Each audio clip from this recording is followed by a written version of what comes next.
Creo que diré muchas obviedades y muchas cosas que se van a repetir o que se han repetido durante estos días. Ya en el último pleno creo que le pregunté al respecto por este canon.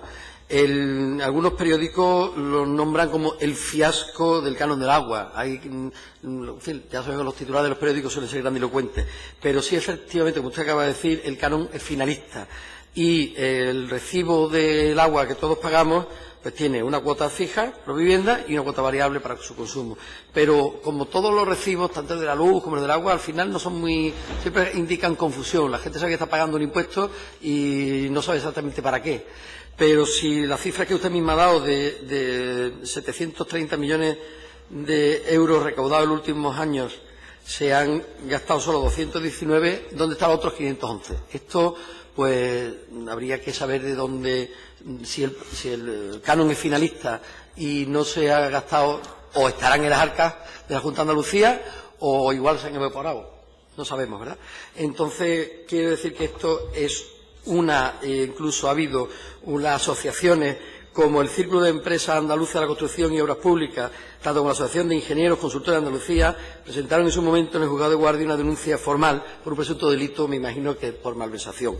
Por tanto, eso creo que debería ser prioritario a la hora de hacer estas auditorías que tenemos habladas, y habrá que ver dónde está ese dinero. En segundo lugar, las sanciones ya las ha nombrado usted. La Unión Europea, además de no gastarnos el dinero y no saber dónde está, tenemos que pagar multas. Pero es que además los ayuntamientos también pagan multas por no depurar, cuando la responsabilidad de hacer las depuradoras es de la Junta. Entramos ahí en un círculo vicioso en el que la Junta le dice al ayuntamiento que no puede tirar agua sin depurar, y el ayuntamiento dice, pues hazme la depuradora. Ahí habrá que romper ese círculo vicioso. Y casualmente, de las peores, tenemos Matalascaña, Aloni Grande, casualmente ese es mi pueblo, y La Cristina. Tarifa parece que ya lo ha corregido, Coín, el pueblo de al lado mío, Nerja, en el que el alcalde pidió una reunión urgente porque están desesperados con la terminación de la depuradora, y Barbate. A esto habría que añadirle, pues, que tenemos que poner los vertidos ilegales, que ya no tienen que ver con la depuradora, pero habrá que controlarlos, sobre todo en la zona de costa, que es donde tenemos el gran problema, no solo medioambiental y turístico, sino también económico, de estos vertidos ilegales que habrá que controlar, porque si tenemos dos depuradoras muy buenas, pero luego hay vertidos ilegales, seguimos en el mismo problema. Y volvemos a los barcos quitanatas, con el gran problema que eso nos produce en verano. Y, como no, la pérdida de banderas azules, que ya hemos tenido también unas cuantas este año. Todo esto va, puesto que si el círculo del agua el círculo del agua es efectivamente circular, pues el agua ya lo hemos estudiado en el colegio de chiquitito, ¿no? De la nube al mar se evapora, etcétera, etcétera. Pero entre medias habrá que depurarla.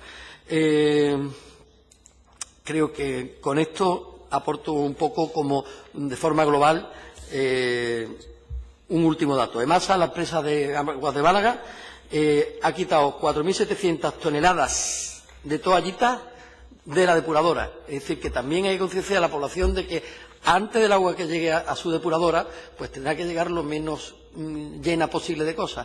Y eso, aunque hay muchas campañas de concienciación, pero efectivamente habrá que seguir insistiendo. Pregunta, en este caso también del grupo Vox Andalucía, relativa a las EDAR, o al EDAR.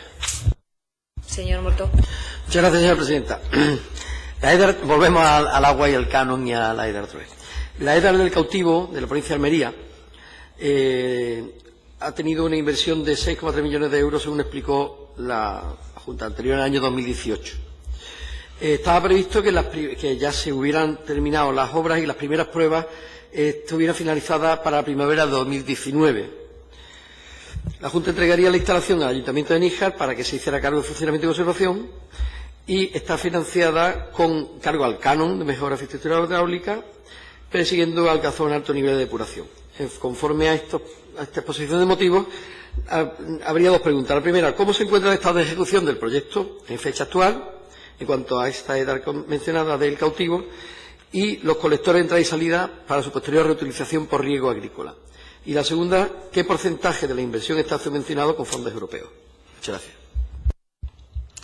Señora consejera. Gracias, señora presidenta. Señor Moltó, quiero destacar que hay que distinguir dos obras. Primero, la EDAR del cautivo de Níjar y, por otro lado, la agrupación de vertidos y colectores en Níjar y sus núcleos. Las obras de EDAR del cautivo se iniciaron en junio de 2017, se encuentran prácticamente finalizadas, habiéndose aprobado ya la mayor parte de equipos y estando en fase de prueba, de manera parcial.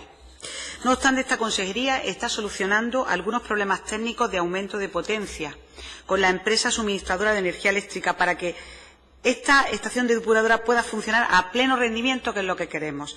Se estiman que pueden estar finalizados a lo largo del próximo mes y se finalizará la fase de prueba y se entregará al Ayuntamiento de Níjar. Ahora bien, con respecto a la obra de agrupación de vertidos y colectores en Níjar y sus núcleos, nos la hemos encontrado, como usted bien sabe, sin realizar, y las redes actuales de colectores están en bastante mal estado. Por tanto, ante esta situación, la consejería está redactando un nuevo proyecto de colectores y, bueno, pues estamos intentando redactar el proyecto lo antes posible. Una vez finalizado, será supervisado y se licitarán las obras para realizarlas lo antes posible. Estamos en esta obra de vertidos, que la agrupación de vertidos, que como sabe, nos la hemos encontrado sin realizar.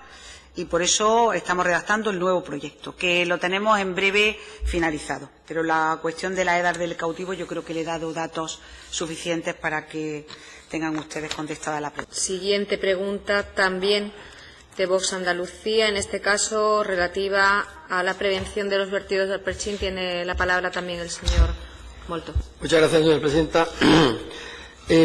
Aquí voy a pasar directamente a la pregunta porque todos conocemos lo que es el Alpechín.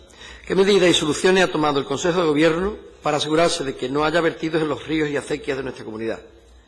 Y segunda pregunta, ¿tiene conocimiento el Consejo de Gobierno de la existencia de un sistema de depuración in situ que permite depurar el Alpechín obtenido del proceso agua limpia? Muchas gracias. Señora consejera. Bueno, señor Moltó, como usted sabe, Andalucía, la comunidad autónoma, tiene competencia en sus cuencas, o sea que Guadalete, Barbate, Tinto, Biel y Piedras y cuencas mediterráneas. Y así como las aguas de transición y costera en las cuencas del Guadalquivir, Guadiana y Segura, aguas de transición y costera. Las medidas o soluciones que esta consejería está tomando para asegurarse que no hay vertidos en los ríos acequias, debo indicar que de manera general los vertidos de alpechines sin tratar no se pueden autorizar, puesto que no cumplen con los condicionantes de vertido que la legislación impone sobre vertidos de aguas residuales. Eso para dejarlo claro. Sin embargo, puede decirse que actualmente el vertido de Alpechín no presenta una magnitud de problemática en épocas pasadas, ya que se produjo un cambio en el proceso de extracción de aceite, produciéndose en dos fases. Lo que el Alpechín ya no se genera, solo la agua de lavado y luego el proceso. Y el Alpechín que se pueda utilizar después del proceso se almacena en balsas de evaporación. Este es el proceso que se establece. En la actualidad, la mayor parte de las almazaras han adoptado este nuevo sistema, con la consiguiente reducción del problema medioambiental de los alpechines que se tenía y que usted ahí ha dado en la clave. Por tanto, esto realmente es lo que hay. Adicionalmente, desde 2002 en Andalucía existe un marco regulatorio para prevenir y controlar los riesgos de posibles incidentes en depósitos de fluentes líquidos o de actividades descritas en la normativa, ¿no?, como el uso de fluentes de extracción de almazara como fertilizante agrícola. Por tanto, saber que las almazaras están sometidas a un procedimiento de autorización ambiental unificada, con autorización y procedimientos ambientales los que sean necesarios. Y estamos vigilantes con el cumplimiento de esta normativa actual, y cuando conforme a los instrumentos de que dispone la Administración o tiene conocimiento de cualquier vertido, que se procede a mecanismos de control y a sancionador por vertido no autorizado.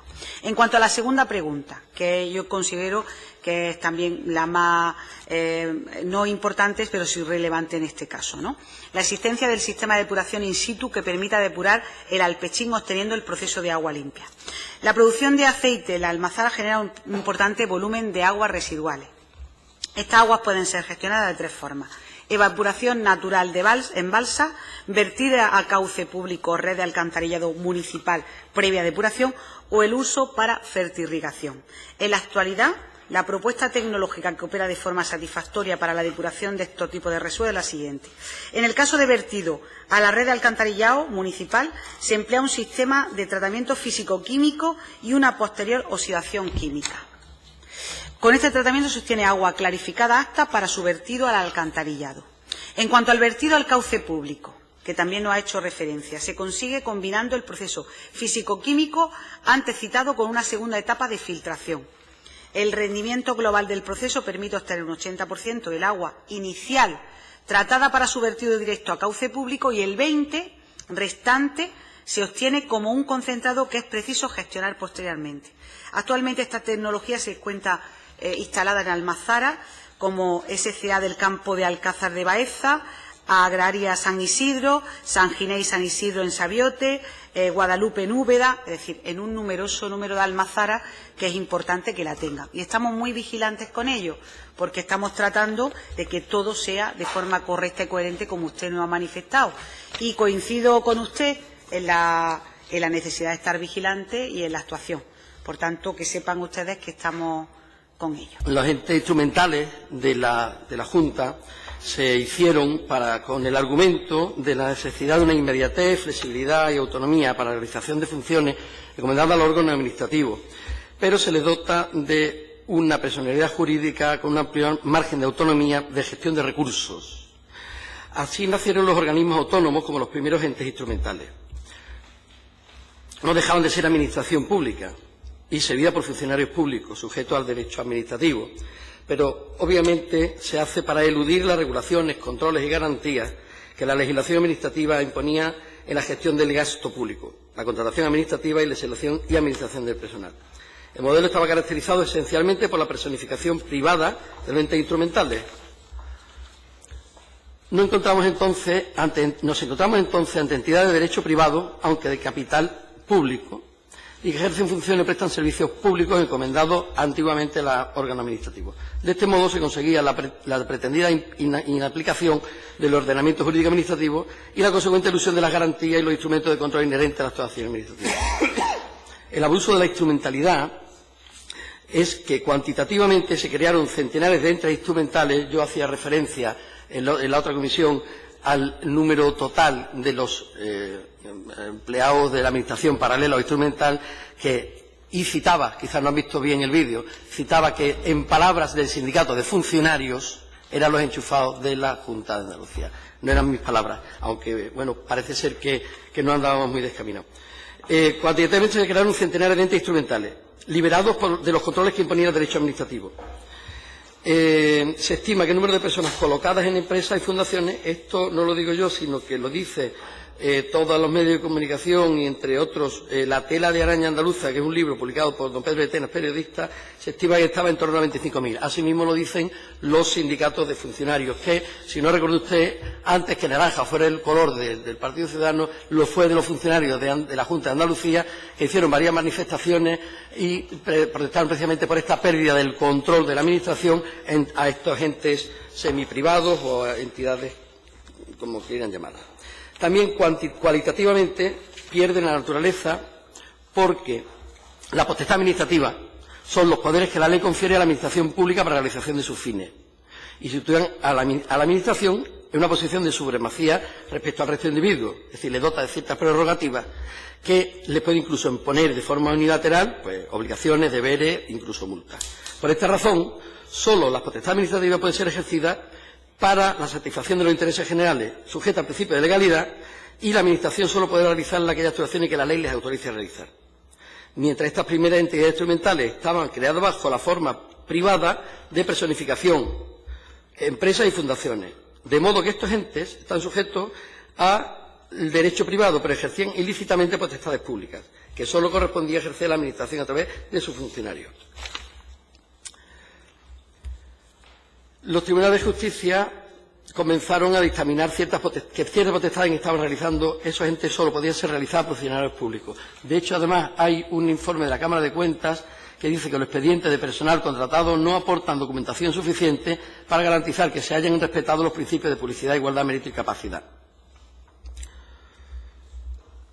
El Decreto Ley 5/2010 supone, además, una importante privatización de servicios públicos. Muchos servicios públicos que antes eran gestionados por organismos públicos o por órganos de la Administración General de la Junta de Andalucía pasan a ser gestionados por las agencias empresariales. Esto, hablando claramente, se llama privatizar la gestión de los servicios públicos. Ustedes, que son avalides de los servicios públicos. El criterio de gestión es empresarial, no el servicio de interés general. Además, se dice igualmente en este decreto que se utiliza la reordenación para obtener ganancias de eficiencia, contención del gasto y ahorro. En realidad, esconde una duplicación, una duplicidad de estructura, en tanto se orienta subrepticiamente a la constitución de una administración paralela. En resumen, dos funcionarios o dos empleados públicos cobrando para hacer la misma cosa. Evidentemente, esto sale más caro. Así pues, lo que sostenemos es que el verdadero propósito de este decreto ley es poder mantener el sistema en lo esencial, esto es, mantener la instrumentalidad y poder seguir eludiendo la aplicación de la legislación administrativa. Para salvar determinados obstáculos, dar forma pública de personificación a las empresas y someter la actividad de derecho administrativo y también al derecho privado. Por tanto, hemos pensado que se ha creado una administración paralela que bien tiene dos pequeñas objeciones. Si son entidad pública sujeta a derecho administrativo ejerciendo potestades públicas, no estaríamos hablando de una administración pública, o más concretamente de una agencia administrativa que es también administración pública. Entonces, si técnicamente lo que pretendemos crear ya existe, ¿para qué crearlo? Las agencias empresariales, cuando actúan sujetas al derecho administrativo, no hay ninguna diferencia. Luego, siendo así, estas serían superfluas. Ergo, la razón de su existencia no reside en que puedan realizar su actividad conforme al derecho administrativo, sino justamente lo contrario, que pueden hacerlo conforme al derecho privado. O dicho de otro modo, cuando les convenga, pueden eludir la aplicación de la legislación administrativa, los controles y garantía el ejercicio de las potestades públicas. ¿Dónde están los funcionarios de esa agencia empresarial? En las agencias públicas empresariales no puede haber funcionarios. Lo dice el artículo 70 de la Ley de la Administración de la Junta de Andalucía. El personal de las agencias públicas empresariales se rige, en todo caso, por el derecho laboral. En la Administración puede haber control, puede haber personal sometido a diversos regímenes jurídicos, pero funcionarios solo puede haber en la Administración. ¿Para qué manifiestan que la agencia se regirá en ocasiones por derecho administrativo si cuando se ocurra no habrá nadie que pueda realizar estas funciones? Por eso, el decreto de ley establece que la realización de funciones que implique el ejercicio de potestades públicas la llevará a cabo el personal funcionario de la consejería a la que esté adscrita la agencia. Por ello, las unidades administrativas se adscribirán a la agencia. Por tanto, el modelo es inconsistente, sin los funcionarios. Y como los funcionarios resultan formalmente imprescindibles, el decreto de ley dispone que se integrarán funcionalmente en la estructura de la agencia con sujeción y dependencia de los órganos directivos de la agencia. En definitiva, pensamos que esto es una forma de burlar la ley.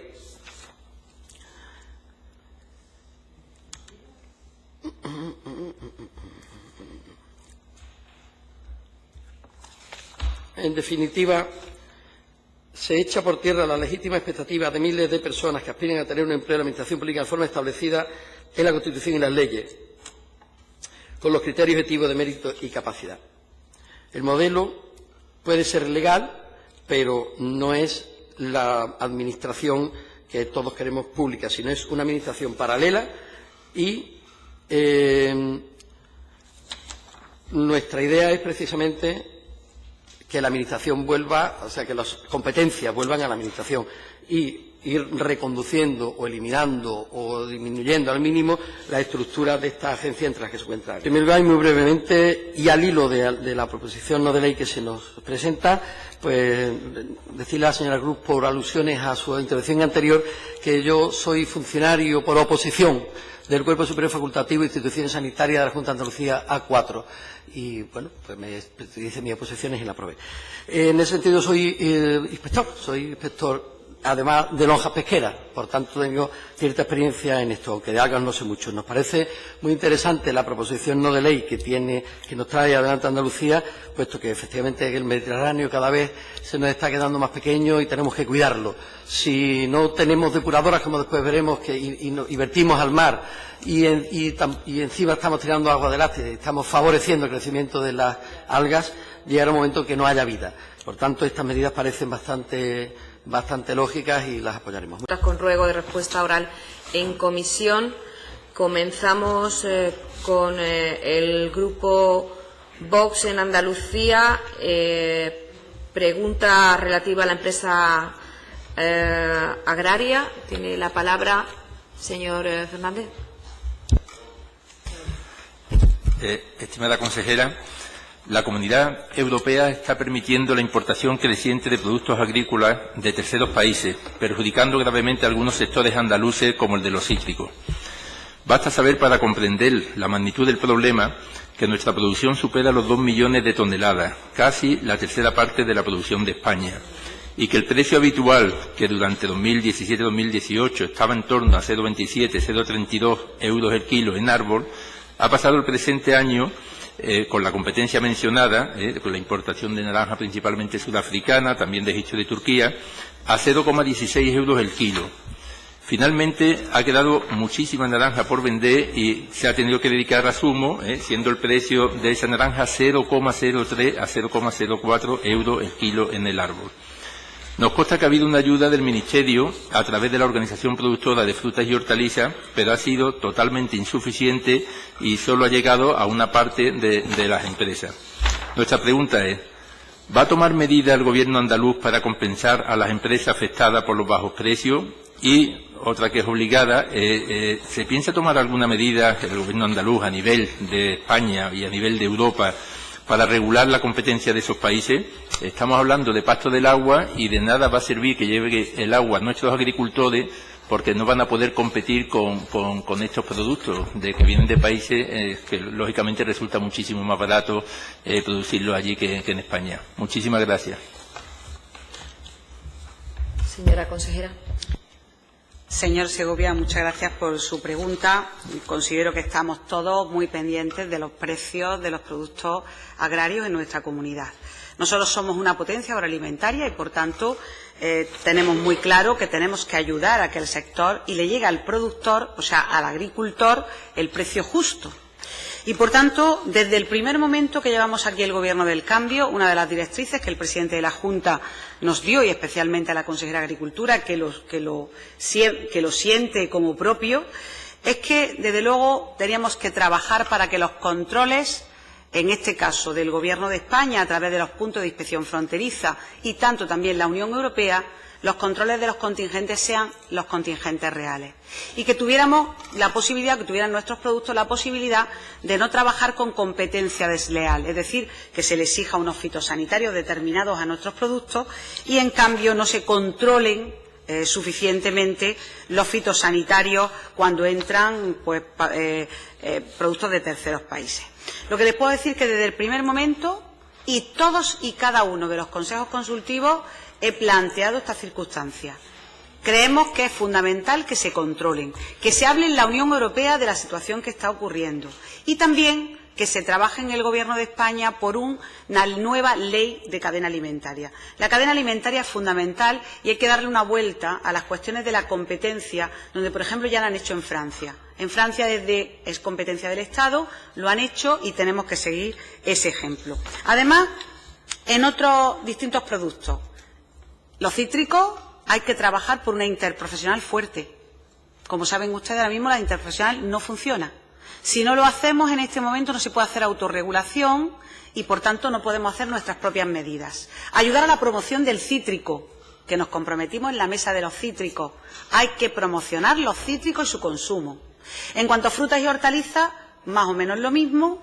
También tiene que ver con el tema del control. Y luego hay otro producto que no tiene que ver con el tema del control, porque no es un producto que se importe, ¿no?, que es el tema del aceite de oliva virgen extra, fundamentalmente, el precio.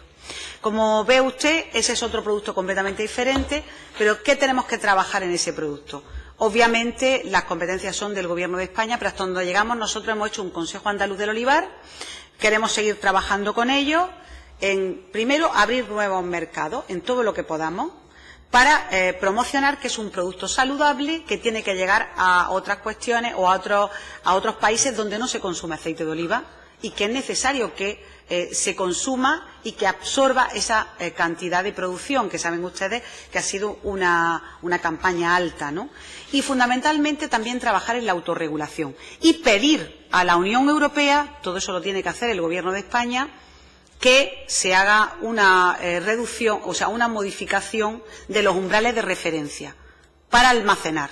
El almacenamiento privado lo han pedido las organizaciones agrarias, nosotros estamos de acuerdo, y aunque no llegue el precio a los umbrales de referencia, porque esos umbrales de referencia llegan 20 años sin actualizar. Por tanto, el Gobierno de España tiene mucho que decir aquí y se lo vamos a demandar una y otra vez, como no podía ser de otra manera. Y por nuestra parte, la Consejería, todo lo que esté en nuestra mano, lo vamos a hacer. Es justo que le llegue el precio justo al agricultor por su producto. Estamos de acuerdo con usted, como no podía ser de otra manera.